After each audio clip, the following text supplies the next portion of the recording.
2D and 7P. On Veterans Day, my father-in-law lifted my dented Army flight helmet above the lectern in Hangar 3 and told 274 people that it belonged to his dead son. Colonel Raymond Mercer did not shout. He was 86 years old, a decorated Vietnam veteran, and he spoke with the calm of a man who had spent half a century being believed before anyone checked him.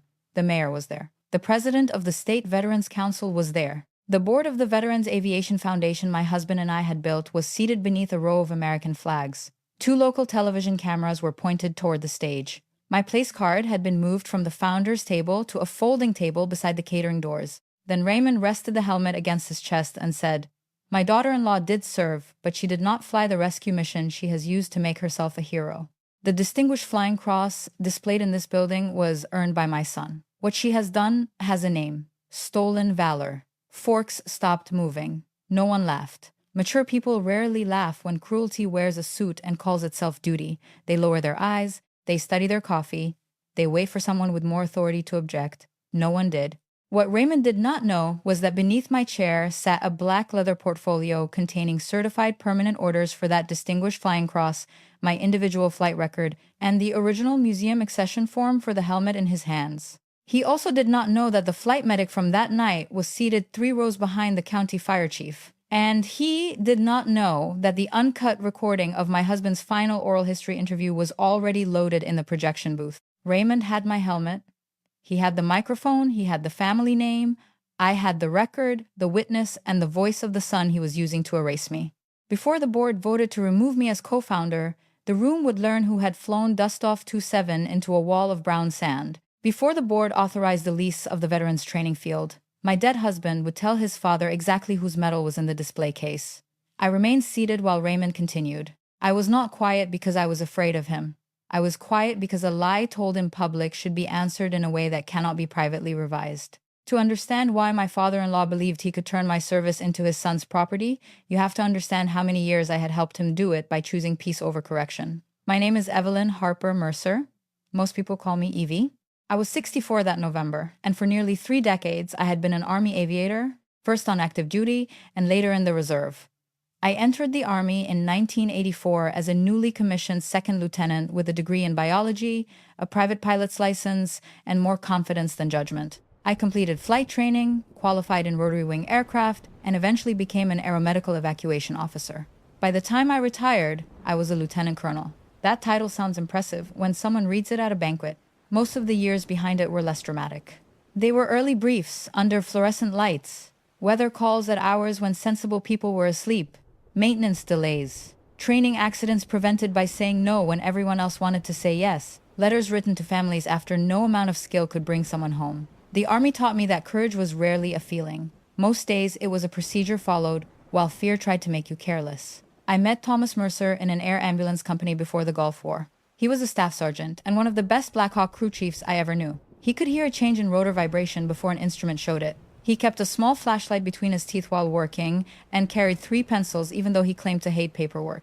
We were not romantically involved then. I was an officer, he was enlisted, we understood the line and respected it. But we trusted each other in the aircraft, and trust formed under rotor wash has a way of settling deeper than ordinary friendship. Tom was not tall. His father hated when anyone noticed that. Raymond Mercer had been an artillery officer in Vietnam and had built his identity around command presence. He entered a room shoulders first. Tom entered listening. Raymond wanted his oldest son to attend West Point, earn a commission, and follow the path he had chosen. Tom enlisted instead because he wanted to work on aircraft with his hands. Raymond treated that choice as a temporary rebellion long after it had become a life. The first time we met, Raymond came to an open house day at our unit. Tom introduced me as one of the pilots. Raymond looked at the captain's bars on my flight suit, then at the aviation badge above his son's name tape. "So you tell him where to sit," he said. "No, sir," I answered. "The mission tells all of us where to sit." Tom smiled. Raymond did not. That was the beginning. Operation Desert Storm turned professional trust into something neither Tom nor I could name for several years. We deployed with the same air ambulance company. I was 30 years old, an aircraft commander, and still young enough to believe preparation could bargain with chance. The mission Raymond later claimed for his son occurred on a night when the sky disappeared. A ground convoy had taken casualties north of the main treatment area. A fast-moving wall of sand reduced visibility until the world outside the windshield looked like brown cloth pressed against glass. Another aircraft had already turned back. We had 5 wounded waiting. 2 urgent. I was in the right seat. Chief Warrant Officer Daniel Cho was my co-pilot. Tom was crew chief. Sergeant Samuel Ortiz was the flight medic. 4 people. 4 jobs. No single hero. That distinction mattered to me then, and it matters now. We launched because the weather window was narrow and the patients did not have time for a speech about prudence. The closer we came to the pickup zone, the worse the visibility became. Sand struck the windshield like dry rain. The horizon vanished. Every light became a false promise. I considered turning back. Command is often described as deciding what to do. The harder part is knowing whether your reasons are professional or personal. I did not want to leave wounded soldiers on the ground. I also did not want pride to turn 4 aircrew members into additional casualties. Tom's voice came through the intercom. Hydraulics are steady. Cabin is secure. Your call, ma'am. He did not challenge me. He did not encourage me. He gave me the condition of the aircraft and returned the decision where it belonged. Samuel relayed that one patient's breathing was deteriorating. Daniel called the instruments. I chose a slow approach along a road line marked by chemical lights. We descended in a controlled hover with almost no outside reference. At the last moment, a vehicle shifted across the landing area. I saw its shape, pulled power, moved left, and set the aircraft down hard enough to make my teeth strike together. Tom was out of his seat before the dust settled. He guided the ground team, secured litters, and discovered a fluid leak near a line fitting. Samuel worked over the most critical patient while we remained on the ground. Daniel watched the instruments and kept us oriented. Tom made a temporary repair with the speed of a man who knew exactly how much danger not to describe. We lifted with 5 patients. The flight back took 28 minutes. It felt like a year. One young sergeant stopped breathing halfway home. Samuel brought him back while Tom held equipment in place through turbulence. Daniel and I flew on instruments until the treatment lights emerged from the sand like a row of dim stars. All 5 patients reached surgery alive. The Army later awarded me the Distinguished Flying Cross for actions as aircraft commander. Daniel received an Air Medal. Tom received an Air Medal. Samuel received an Army Commendation Medal for meritorious achievement. The awards were not a ranking of souls. They reflected different duties, documented through a system that was imperfect but specific. My permanent orders were issued under the name Captain Evelyn R. Harper. I did not become Evelyn Mercer until 3 years later. Tom left active duty after we returned to the United States. He took a civilian position maintaining medical helicopters. I transferred to another unit. We began having coffee after enough time and paperwork had placed us on equal civilian ground. Raymond disliked our marriage before Tom proposed. He never said the word rank directly. Men like Raymond rarely name the wound that embarrasses them. He said I was married to the Army. He said Tom deserved a wife who understood that a husband should lead his home. He said 2 military careers made poor soil for children. What he meant was that his son had married the officer who had occupied the seat he thought belonged to a Mercer man. Tom and I married in a small church outside Clarksville.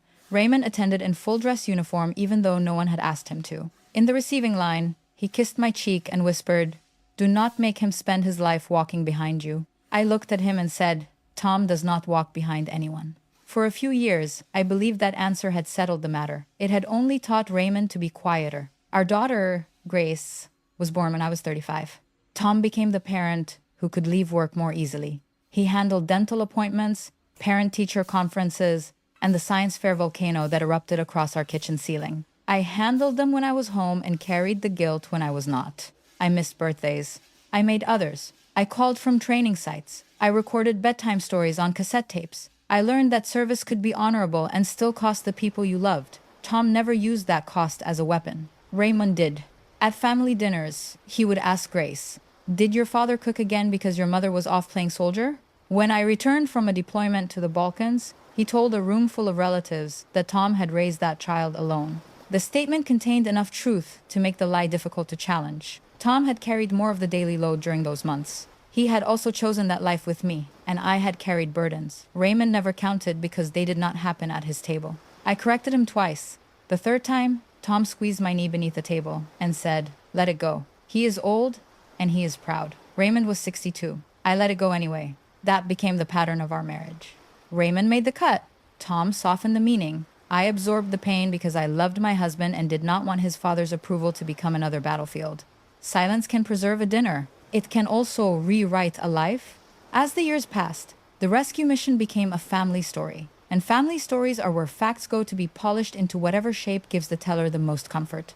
The first newspaper article appeared after Tom spoke to a Rotary Club about medical aviation. The reporter described him as the crew chief who brought 5 wounded soldiers through a desert storm. Tom had explained the crew and named all 4 of us. The reporter chose one face and one sentence. Raymond clipped the article and framed it. When I pointed out that the headline made Tom sound like the pilot, Raymond said, "A headline is not a flight manifest, Evelyn. Do not be so hungry for credit." I was not hungry for credit. I was hungry for accuracy, which people often call vanity when the accurate version makes them smaller. Tom promised to correct the record the next time. Sometimes he did. Sometimes he watched his father glow and stayed quiet. That hurt more than Raymond's words because Tom knew better. A marriage can survive many things that should not be called small. Ours survived deployments, a miscarriage, Tom's layoff during an aviation downturn, my mother's dementia, and the year Grace stopped speaking to us except through closed doors. We loved each other deeply. We were also capable of disappointing each other in precise and lasting ways. Tom's weakness was not dishonesty. It was his lifelong hope that one perfect act would finally make his father proud without reservation. My weakness was believing love required me to protect that hope from consequences. After I retired from the Army, Tom and I began planning the work that would become Mercer Flight Path. Tom had spent years supervising civilian helicopter maintenance. He saw veterans with excellent mechanical instincts struggle to translate military experience into civilian credentials. I had watched former medics and crew members lose direction when the uniform came off. We wanted a place where older veterans, injured veterans, and military spouses could train for aviation, maintenance, emergency dispatch, and safety inspection without being treated like charity cases. My mother had left me 22 acres outside Clarksville. The property included a long hay field, a metal barn, and a narrow private landing strip my father had used for crop dusting aircraft before his eyesight failed. Tom and I donated most of the land to a nonprofit corporation. The deed required that it remain in education, rehabilitation, or veteran service unless a court found those purposes impossible. We used my retirement savings to repair the barn. Tom called former mechanics. I wrote grant applications. Grace, then in college, built the first website and complained that both of us chose photographs in which everyone looked like they had been arrested. Raymond contributed $50,000 and his name mattered. In our part of Tennessee, Colonel Raymond Mercer was known from Memorial Day speeches, Veterans Council meetings, and 40 years of civic committees. He could call a banker, a mayor, or a state representative and receive an answer before lunch. I did not resent that influence. At the beginning, it helped us. The trouble began when help became ownership in his mind. He insisted the organization carry the Mercer name, even though the land came from my family. Tom agreed because he believed it would please him. I agreed because I believed the work mattered more than the sign. We named it Mercer Flight Path. The first class had 6 students. One was a 59-year-old former National Guard mechanic whose factory had closed. One was the widow of a Navy corpsman who wanted to become an emergency dispatcher. One was a young Marine with a damaged knee and a gift for reading wiring diagrams. Within 5 years, we had a restored hangar, 2 donated training airframes, a partnership with a community college, and more applicants than seats. Tom handled the shop floor. I handled operations, compliance, and safety. Raymond handled donors and ceremonies. That division suited him because the microphone made his contribution visible. At the first annual dinner, he introduced Tom as the combat hero whose rescue mission inspired this place. He introduced me as the disciplined woman who kept the paperwork straight. I was seated 10 feet away. Tom corrected him after the applause. "Dad, Evie was the aircraft commander on that mission. I was crew chief." Raymond smiled into the microphone. And like every good officer, she knew to depend on the sergeant who understood the machine. The room laughed politely. The correction disappeared inside the joke. Afterward, I told Tom I would not attend another event where my service became material for his father's performance. Tom rubbed both hands over his face. He is 80 now. He is not going to change. Then we change what we permit. Evie, he gave us the first major gift. Half those donors came because of him, and the land came because of me. The plan came because of us. The mission belonged to 4 people. None of that gives him permission to lie. Tom looked toward the empty stage. I know. Knowing after the room empties is not the same as speaking while it is full. He had no answer. For the next 2 years, Tom did better. He corrected brochures. He insisted my rank appear in the annual report. At one dinner, when Raymond called the Distinguished Flying Cross our family's medal, Tom said, "It is Evie's medal, Dad." Families do not earn decorations. Service members do. Raymond did not speak to us for 3 weeks. Then Tom became ill. It began with fatigue. He blamed on age, and a pain beneath his ribs he blamed on lifting an engine stand. By the time the doctors found pancreatic cancer, the disease had already made plans none of us could negotiate. The next 11 months reduced our lives to appointments, medication, alarms, insurance calls, and the careful false brightness people use around someone they are afraid to lose. I had spent years making decisions around injured bodies. None of that prepared me to watch the man I loved become a patient in our own bedroom. Tom was brave, but not in the tidy way obituaries describe. He was angry. He was frightened. He apologized for needing help and then became angry when I accepted the apology. He laughed at terrible television. He asked Grace to bring him milkshakes and forgot to drink them. Raymond visited every Sunday. He spoke to Tom about the foundation, the building, the Mercer legacy, and the annual dinner. He rarely asked what dying felt like. One afternoon, I heard them arguing through the bedroom door. "The south parcel is wasted," Raymond said. "Caleb has a buyer who will fund the program for 20 years. Caleb was Tom's younger brother. He owned a small aviation services company that had survived on defense subcontracts and his father's introductions. Unlike Tom, Caleb had learned early that agreement was the shortest route to Raymond's affection." Tom's voice was weak but clear. "The deed protects the field. Evie and I promised it would stay in training use. Promises made before circumstances change are not sacred. This one is. You always let her decide what is sacred." I opened the door. Raymond was standing beside the oxygen machine. Tom lay propped against 2 pillows, gray around the mouth. "The visit is over," I said. Raymond turned toward me. "This is a conversation between my son and me. Your son needs rest. Your husband is not one of your patients. No. He is the man you are trying to pressure while he is receiving hospice care. Leave." His face changed then. The polished civic expression disappeared, and I saw the old contempt without decoration. "You have spent 40 years giving orders," he said. "Do not imagine death makes this family your command." Tom reached for my hand.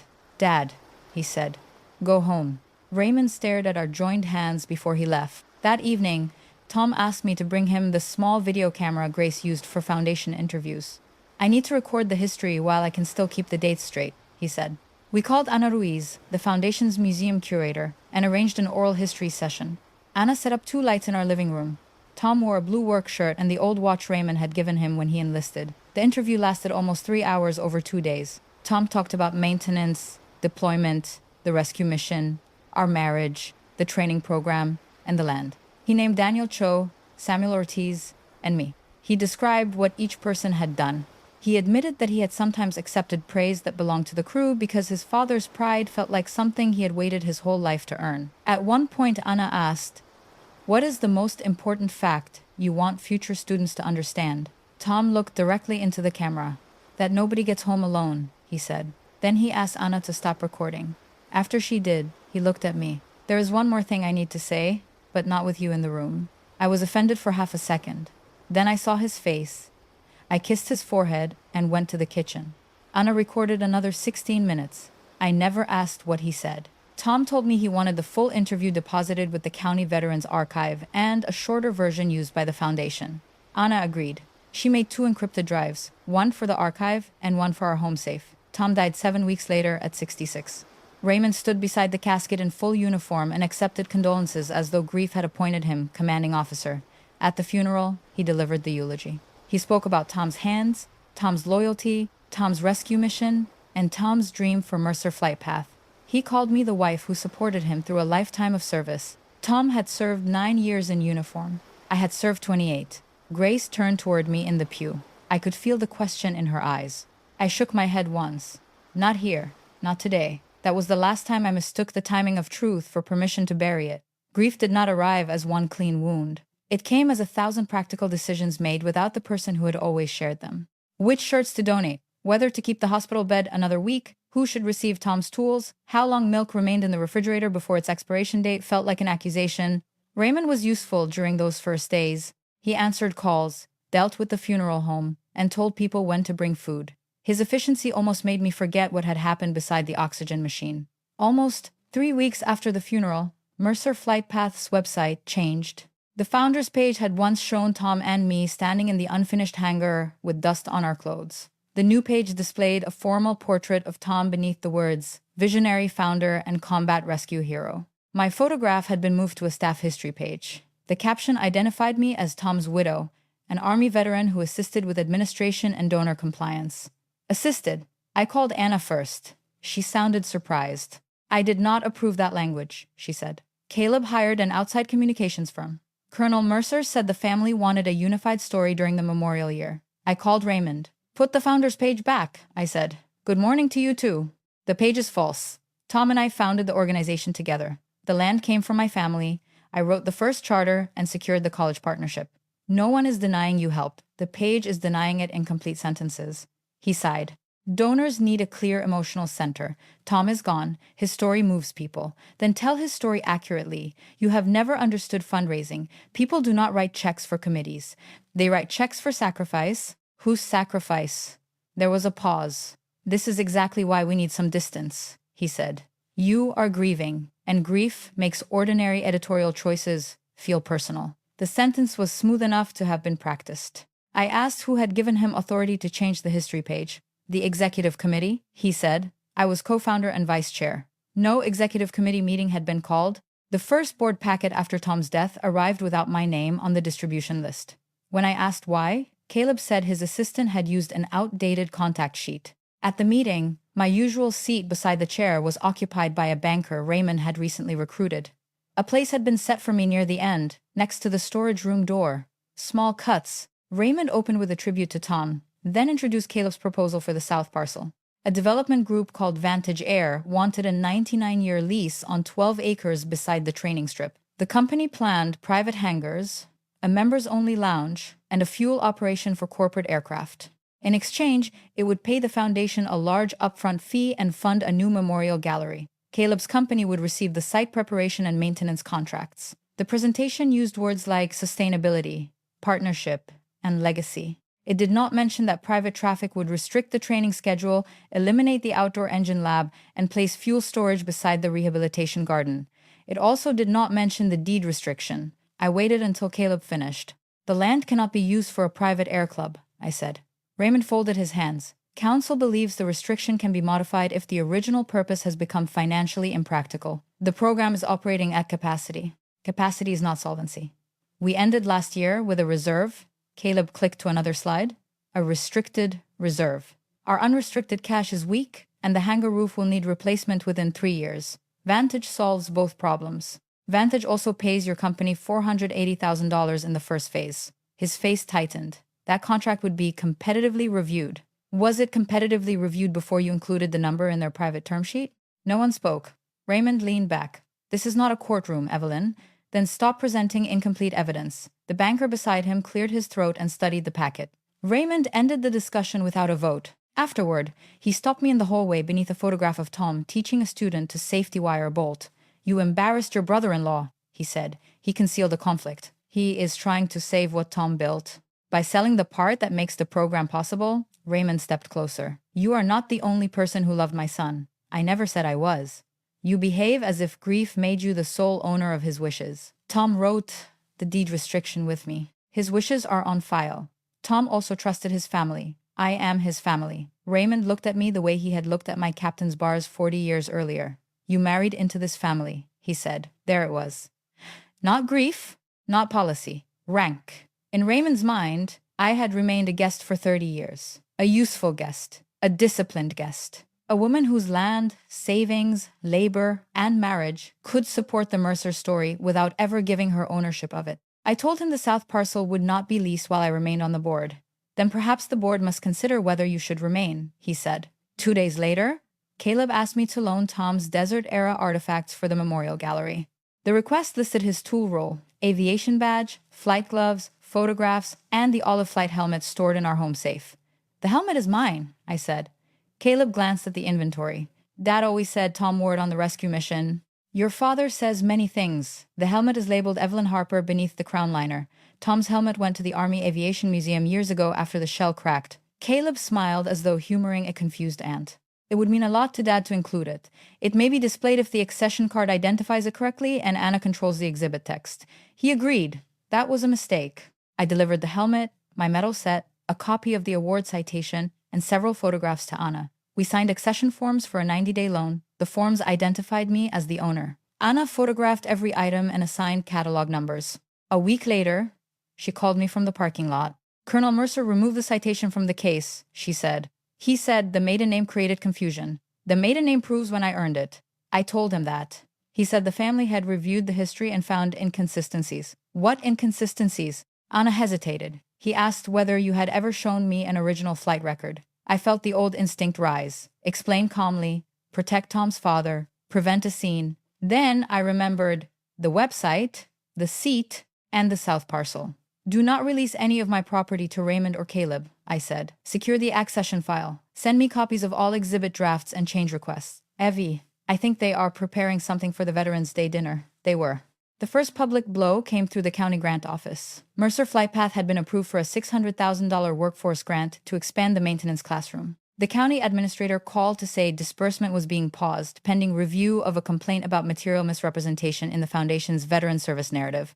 The complaint alleged that I had falsely claimed to pilot the Desert Storm rescue mission used in grant materials. It stated that the Distinguished Flying Cross displayed at the Foundation belonged to Tom, and that I had appropriated his service history after his death. The complainant's name was confidential during preliminary review.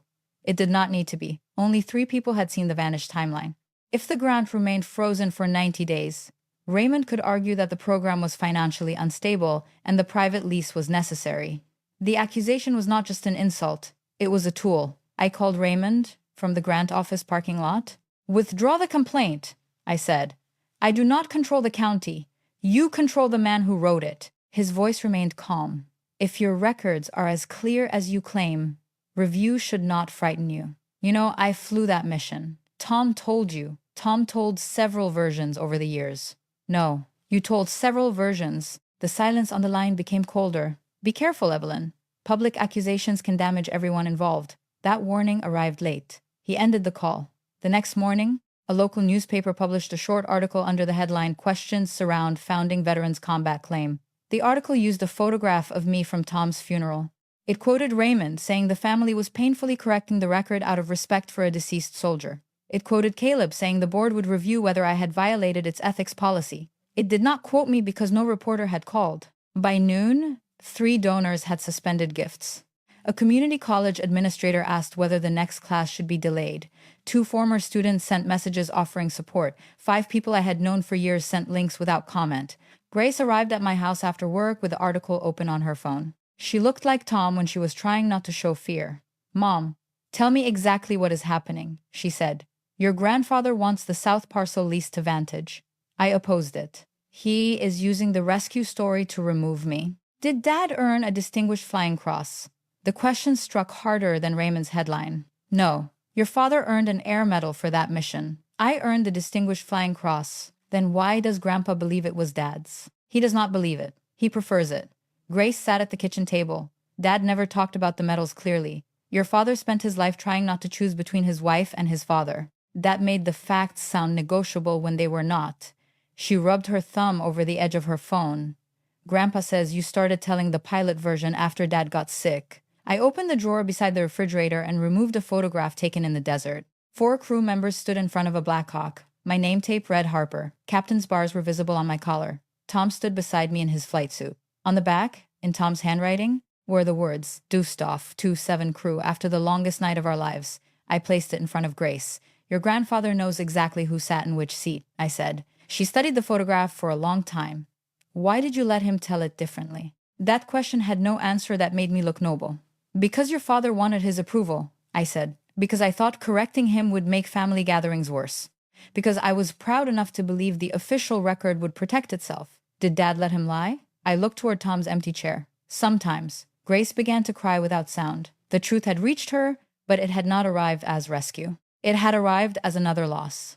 That evening, after Grace left, I sat alone beneath the kitchen light with the photograph, the newspaper article, and a cup of coffee. I never drank. For the first time since Tom died, anger felt cleaner than grief. Anger was not a plan, but it could become one. I called Colonel Judith Fallon. Jude had been an Army lawyer before retiring into a practice that handled nonprofit governance, military records, and the occasional family dispute that had grown expensive enough to require letterhead. She was 71, silver-haired, and incapable of pretending a weak argument was strong simply because a friend had made it. We had served on a safety review board together years earlier. She arrived at my house the next morning carrying a yellow legal pad and a bakery box. "I brought bran muffins," she said.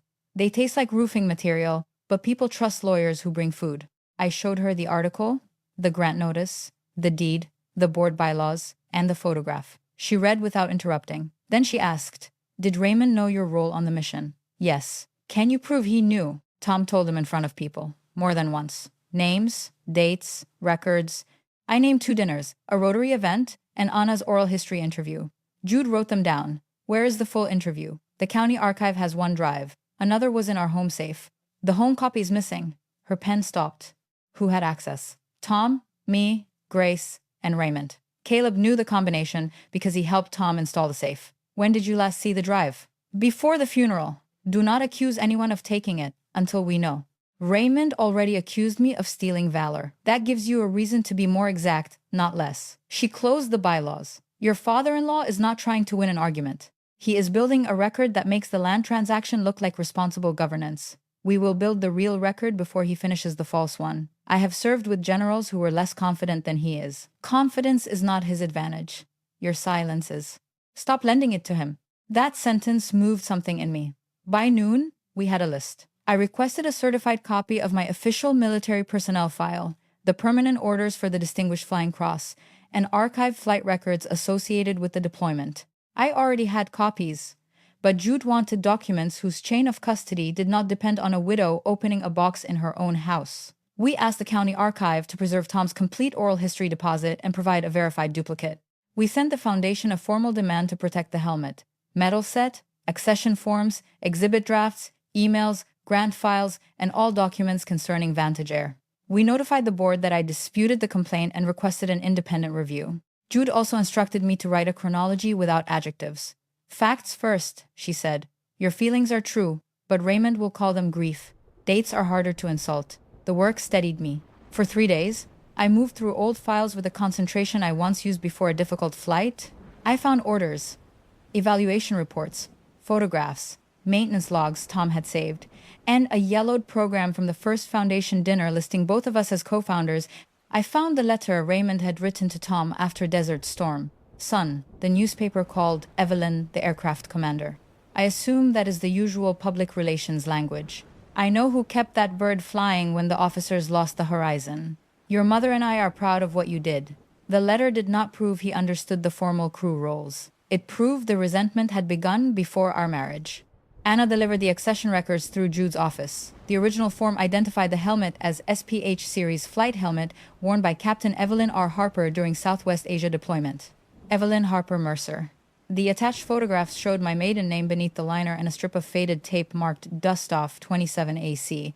AC meant aircraft commander. Raymond's revised exhibit card described it as Thomas Mercer's rescue helmet. Anna had refused to sign the revision. Caleb had approved it as treasurer. The county archive responded next. Tom's complete interview was intact. The archivist sent a digital copy with a verification statement and timestamps. Anna sat beside me in Jude's conference room. When we watched the final 16 minutes I had never seen, Tom appeared smaller than I remembered. The cancer had hollowed his cheeks, but his eyes were clear. He waited until Anna asked whether he was ready. Then he said, "This part is for my father, my brother, and the board. Evie is not here because she would try to protect me from saying something painful. She has done too much of that already." I covered my mouth. Tom described the rescue mission again. He named me as aircraft commander. He said the Distinguished Flying Cross was mine. He said his own air medal remained in our bedroom drawer because decorations had never been the center of what he remembered. Then he spoke about Raymond. Dad wanted me to be the pilot because he thought the pilot was the man in charge. I let him tell it wrong more times than I should have. I liked being the son he was proud of. Evie paid for that comfort. Anna looked down at her hands. Tom continued, "If Dad says the South Field should be sold, remember that he asked while I was dying, and I said no. Caleb's company needs the contract. That is not the same as the foundation needing the deal. The field came from Evie's family. The program was her plan and mine. Do not honor me by taking either from her." He leaned closer to the camera. "Dad, I was the crew chief. I was good at it. Evie was the aircraft commander. She was good at that. You do not make me taller by cutting her down. You only make the truth smaller." The recording ended with Tom asking Anna whether she had enough storage space. That ordinary question broke me. I bent forward and cried into both hands. Not because the recording surprised me, because Tom had finally defended me in the full room of his imagination, and he had waited until he was dying to do it. Jude allowed me 1 minute, then she slid a box of tissues across the table. "This is powerful," she said. "It is also not the only thing we use. A dead husband's love should not be required to authenticate a living woman's service." She was right. The certified military records arrived 4 days later. The permanent orders named Captain Evelyn R. Harper as recipient of the Distinguished Flying Cross for extraordinary achievement while participating in aerial flight. The flight record showed me as pilot in command for the mission date and aircraft. A certified award narrative described the degraded visibility, the landing zone obstruction, the evacuation of 5 casualties, and the return under instrument conditions. Samuel Ortiz answered my call on the second ring. We had exchanged Christmas cards for years and spoken only twice since Tom's diagnosis. He lived in Texas, walked with a cane after a spinal injury, and still remembered mission times more accurately than birthdays. "I saw the article," he said. "I was waiting for you to call. Raymond plans to make the accusation at the Veterans Day dinner. Then I plan to eat dinner in Tennessee. Sam, you do not owe me a performance." "No, I owe the crew an accurate report." Performance is what he is doing. He agreed to provide a sworn statement and attend. The financial records took longer. Jude's demand forced Caleb to produce the Vantage correspondence to the board's outside counsel. Buried in the attachments was a side letter promising Mercer Aero Services an exclusive 10-year maintenance contract if the lease closed before December 31. Another email showed Raymond asking Vantage to route a $200,000 naming payment through a family memorial trust he controlled. The most damaging message was from Raymond to Caleb. "Evelyn will never approve the lease while she can claim equal standing with Tom. The historical correction must come first. Once the board understands that her public identity rests on his mission, removal becomes an act of stewardship rather than a family dispute." Caleb replied, "Use the maiden name discrepancy and the helmet. People understand objects better than records." Raymond answered, "Agreed. Keep the full interview out." Tom was medicated and sentimental near the end. They knew. From that moment, ignorance was no longer available to them as an excuse. Raymond's formal notice arrived the following Monday. The annual Veterans Day dinner would include a special board session. The agenda listed 3 resolutions: remove me as vice chair and co-founder representative for ethical misconduct, adopt the revised historical statement, and authorize negotiations with Vantage Air. The notice gave me 10 minutes to respond in writing. Jude sent back 32 pages and a request for equal time before any vote. Raymond denied the request. "Good," Jude said when I told her. Now his contempt is documented too. The week before the dinner, people began choosing sides without speaking to me. A board member who had once called every month stopped returning messages. The Veterans Council removed my name from a panel discussion. A donor sent a note saying he hoped the family could resolve the medal issue with Grace. Grace asked whether I wanted her beside me at the dinner. "Yes," I said, "but not as evidence. You do not have to defend either parent to earn your place in this family." She nodded. "I am coming as your daughter," she said, "and as dad's." Accurate enough? Accurate enough. Anna arranged access to the projection system through the event technician. Jude provided the verified video file and document images to outside board counsel that morning. Samuel flew in from Texas and refused the hotel Raymond's office had reserved for speakers. "I am not his speaker," he said. "I am your witness." Retired Major General Ellen Ward was the scheduled keynote. She now led the State Veterans Council, but during the Gulf War, she had served in the Aviation Brigade Operations Section that reviewed our mission report. I had not asked her to intervene. I had sent her the certified orders and asked only whether she would confirm what they said if necessary. Her reply contained 1 sentence: "Records do not need favors." On Veterans Day, Hangar 3 smelled of floor wax, coffee, and the faint machine oil scent no renovation ever removed. The training Black Hawk sat behind velvet ropes beneath white lights. Round tables filled the center of the hangar. Old unit flags hung from the rafters. At the entrance stood a new exhibit panel titled, "The Night Thomas Mercer Brought Them Home." My name did not appear. The display case beneath it held my Distinguished Flying Cross. The caption called it a family decoration associated with the Mercer rescue legacy. My helmet was missing from the case. "He is saving it for the stage," Anna whispered. My place card had been moved beside the catering doors, exactly where Raymond wanted me to look peripheral. Grace picked it up and carried it to the chair beside hers. "They can move paper," she said. "They do not get to move you." Samuel sat 3 rows behind the county fire chief. Jude took a chair near the board counsel. General Ward was at the head table beside Raymond. Raymond greeted guests as though no accusation had been printed in the newspaper. He wore a dark suit with a miniature ribbon bar on the lapel. People touched his arm. They told him they admired his courage. He had converted cruelty into sacrifice before the first course was served. At 7:11 p.m., he walked to the lectern. The room quieted. He began with Tom. He described a loyal son, a gifted mechanic, and a veteran who never sought praise. Those things were true. Then he said grief had allowed confusion and ambition to attach themselves to Tom's record. Caleb carried my helmet onto the stage. Raymond lifted it above the lectern. "This helmet belonged to my son," he said. "My daughter-in-law did serve, but she did not fly the rescue mission she has used to make herself a hero. The distinguished flying cross displayed in this building was earned by my son. What she has done has a name. Stolen valor." The room reacted exactly as I remembered later. A fork touched a plate and stopped. A woman near the front began to turn toward me, then faced forward. The mayor lowered his program. General Ward did not move. Raymond placed the helmet on the lectern. "Tonight we correct the history, protect this organization, and preserve Thomas Mercer's true legacy." He looked toward my table. "Evelyn has been invited to accept the board's decision with dignity." That was his final mistake. He had mistaken dignity for obedience. I stood. "Mr. Chairman, I request the response time provided under Article 7 before a removal vote." Raymond's mouth tightened. "Your written response has been distributed." Jude rose without drama. "Outside counsel has advised that denying an accused director a meaningful opportunity to answer evidence presented in the meeting would invalidate the process." Every face turned toward the board's attorney. He adjusted his glasses. "That is correct, Mrs. Mercer must be allowed to respond." Raymond looked at Caleb. Caleb looked at the floor. 10 minutes, Raymond said. I walked to the lectern carrying the black portfolio. My knees knew I was 64. My spine remembered rank. I did not begin with Raymond. I began with Tom. "Thomas Mercer was an excellent crew chief," I said. "On the mission described tonight, he identified a hydraulic leak, made a temporary repair, helped load 5 casualties, and kept medical equipment secure during a difficult return flight. His air medal was earned. Nothing I say will reduce what he did." I looked at the helmet, but this was not his helmet. Anna approached from the side of the room carrying the accession file. Raymond reached for the helmet. "Do not turn this into theater," he said. "You brought the prop," I answered. "We are checking the label."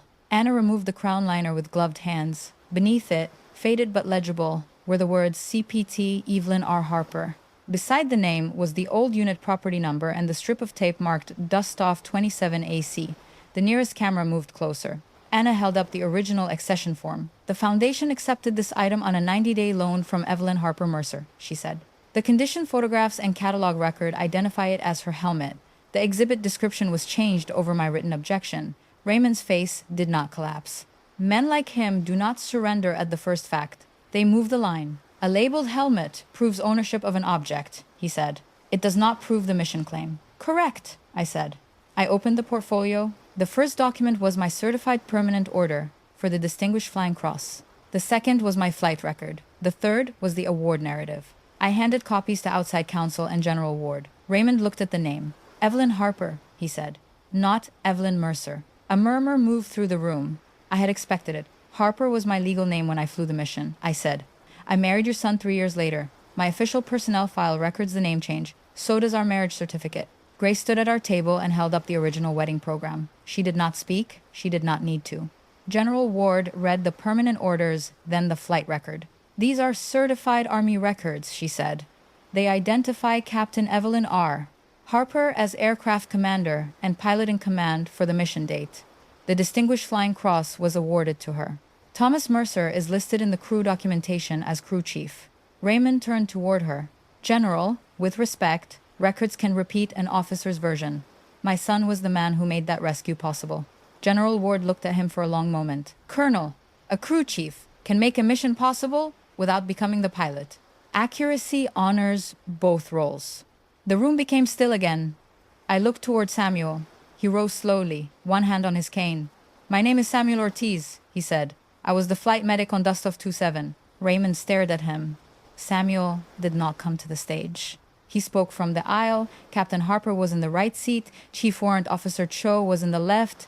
Staff Sergeant Mercer was crew chief. I was in the cabin. We landed in near zero visibility with 5 casualties waiting.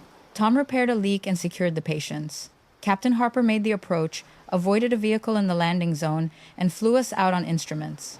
I watched both of them do their jobs. He paused. Tom never claimed he was the pilot when he spoke to me. Not once. Raymond's hand closed around the edge of the lectern. Memory after 35 years is not infallible. Samuel nodded. That is why the army wrote it down. A few people lowered their eyes. I could have stopped there and won the narrow question. But the narrow question was never the whole lie. There is one more witness, I said. Raymond looked toward the doors, expecting another living person. The projection screen descended behind him. Tom's face appeared, not the healthy photograph Raymond had placed on every table. The real face from the final months. Thin, tired, unprotected by legend. Raymond turned white. That recording is private, he said. Anna spoke from beside the technician. Thomas deposited the full interview with the County Veterans Archive for public historical use. This is the verified unedited copy. The video began. Tom named the crew. He named me as aircraft commander. He identified the Distinguished Flying Cross as mine and his air medal as his. Then came the 16 minutes Raymond had ordered removed. This part is for my father, my brother, and the board, Tom said from the screen. Evie is not here because she would try to protect me from saying something painful. She has done too much of that already. No one moved. Tom admitted he had accepted praise that did not belong to him because Raymond's approval had felt scarce. He said I had paid for that comfort. He said the field must not be sold to rescue Caleb's company. Then he leaned toward the camera. Dad, I was the crew chief. I was good at it. Evie was the aircraft commander. She was good at that. You do not make me taller by cutting her down. You only make the truth smaller. Raymond stared at his son's image. Tom continued. If you use my death to take her land, her service, or her place in what we built, you are not protecting my legacy. You are disobeying my last clear wish. The video ended. There was no applause. Silence was more honest. Outside counsel stepped toward the microphone. Before any vote proceeds, the board must address additional materials concerning the proposed Vantage transaction. Raymond turned sharply. That matter is not part of this presentation. It became part of this presentation when the historical allegation was used as grounds for removal. Jude handed the attorney a thin folder. The screen changed. The first image showed the side letter promising Caleb's company an exclusive 10-year maintenance contract. The second showed the naming payment routed through Raymond's Memorial Trust. The third displayed Raymond's message stating that the historical correction had to come before the land vote. People did not gasp. They read. That was worse. Caleb rose from the board table. Those emails are privileged negotiations, he said. They were produced to the board's independent counsel in response to a conflict inquiry, Jude answered. They are now evidence of undisclosed financial interests and intentional misrepresentation. Raymond looked at me with an expression I had seen once before, beside Tom's hospice bed. Not confusion, not grief. Hatred at losing command? You planned this humiliation, he said. His voice carried through the microphone. I faced him. No, I asked you privately to correct the website. I challenged the lease in a board meeting. I told you to withdraw the complaint. Tom told you on camera. You chose this room. You could have protected the family. I did that for 30 years. You mistook the protection for permission. Caleb whispered, Dad, sit down. Raymond ignored him. Everything I did was for my sons. You used one dead son to enrich the living one, I said. That is not honor. It is camouflage. The board's vice chair, a retired school superintendent named Marilyn Cole, stood from the far end of the table. I move that all 3 scheduled resolutions be withdrawn, she said.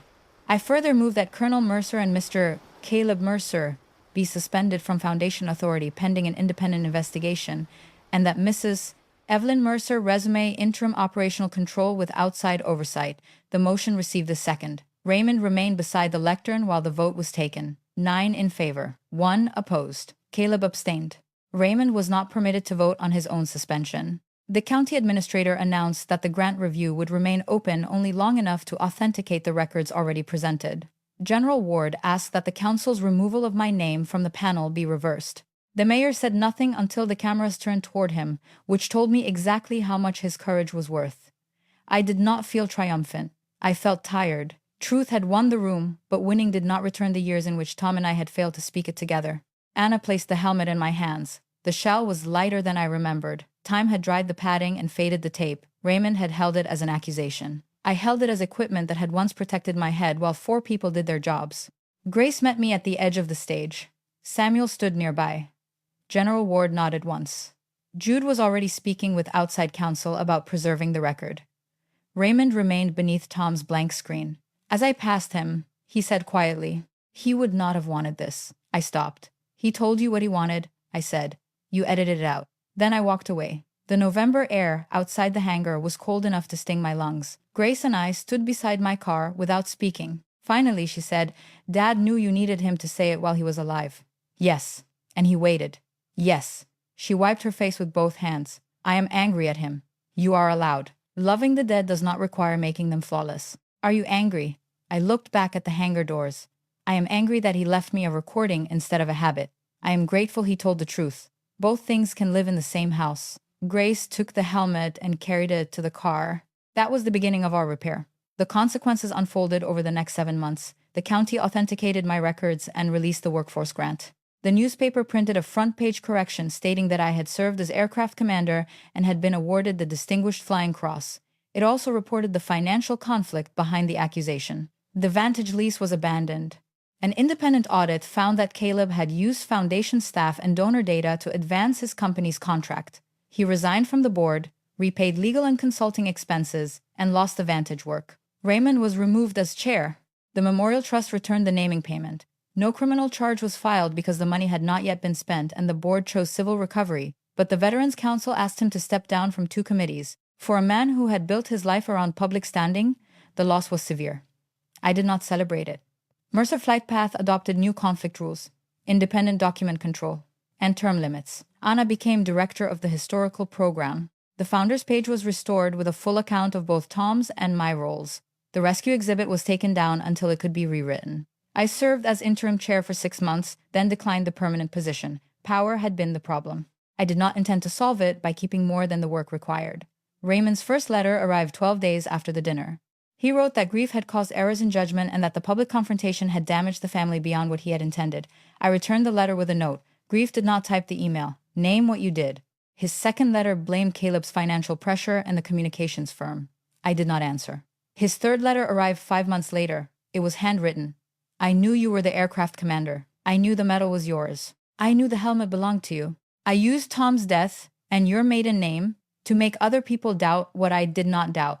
I wanted the land deal to save Caleb's business, but that is not the whole truth. I also resented that you had been the officer and my son had been the crew chief. I spent years treating his skill as insufficient because it did not resemble mine. Then I tried to enlarge him by stealing from you. I called that love because pride sounded uglier. At the bottom, he asked to meet. I agreed on 3 conditions. Jude would be present, the meeting would occur at her office, and no request for restoration to the foundation would be discussed. Raymond arrived without his service pin. For the first time in my life, he looked 86. He sat across from me and placed both hands on the table. I am sorry, he said. Not for the scene, for the lie. For taking your property, questioning your medal, using the newspaper, and trying to remove you from land that came from your family. I am sorry I made Tom's weakness useful to me. I listened. Why did my rank offend you so much? I asked. He stared at his hands. Because I thought command was proof of worth. Tom chose a trade. You held the rank I wanted for him. Every time people praised you, I heard a verdict on my son. That verdict came from you. I know that now. You knew enough then. He nodded. Yes, that one word mattered more than the tears in his eyes. Regret becomes accountability only when a person stops pretending he lacked a choice. Can you forgive me? He asked. I can refuse to spend the rest of my life hating you, I said. That is not the same as trusting you. What would trust require? You will never hold authority in the foundation again. You will not handle my military property or speak for Tom's service without using the documented roles. You will issue the same correction publicly that you made in your letter. You will not ask Grace to carry messages between us. For now, we meet only by agreement and never around business. His jaw tightened at the first condition. Then he released a breath. All right. Saying all right once is not repair. Keeping the boundary is. A month later, Raymond read a correction at an open Veterans Council meeting. He did not mention grief, medication, family misunderstanding, or private context. He said he had knowingly made a false stolen valor accusation against Lieutenant Colonel Evelyn Harper Mercer and had misidentified her helmet and decoration. He named Tom as crew chief and me as aircraft commander. The video was uncomfortable to watch. It was supposed to be. Grace resumed visiting him slowly. I did not interfere. He was her grandfather, and boundaries were not a demand that everyone inherit my distance. He and I had coffee twice that year. We discussed Tom once. The second time, Raymond asked me about the flight without interrupting. That was not reconciliation. It was evidence of possible change. The next Veterans Day, Hangar 3 opened a corrected rescue exhibit. The panel did not call anyone a lone hero. It listed the 4 crew members and their roles. It described the 5 casualties, the weather, the hydraulic repair, the medical work, and the instrument flight home. Tom's air medal rested beside my Distinguished Flying Cross. Neither was placed above the other. My olive helmet sat beneath glass with the crown liner turned so visitors could read CPT Evelyn R. Harper. Beside it was one line from Tom's interview. Nobody gets home alone. The dinner program listed Thomas Mercer and Lieutenant Colonel Evelyn Harper Mercer as co-founders. The South Field remained open. That afternoon, a 61-year-old former Army mechanic completed the program's advanced inspection course and accepted a job with an air ambulance operator. Grace introduced the scholarship recipient. She did not introduce me as a hero, a widow, or the woman who had defeated her father-in-law. She introduced me accurately. Raymond sat near the back beneath the old unit flags. He had no microphone. When our eyes met, he stood and nodded. I nodded once in return.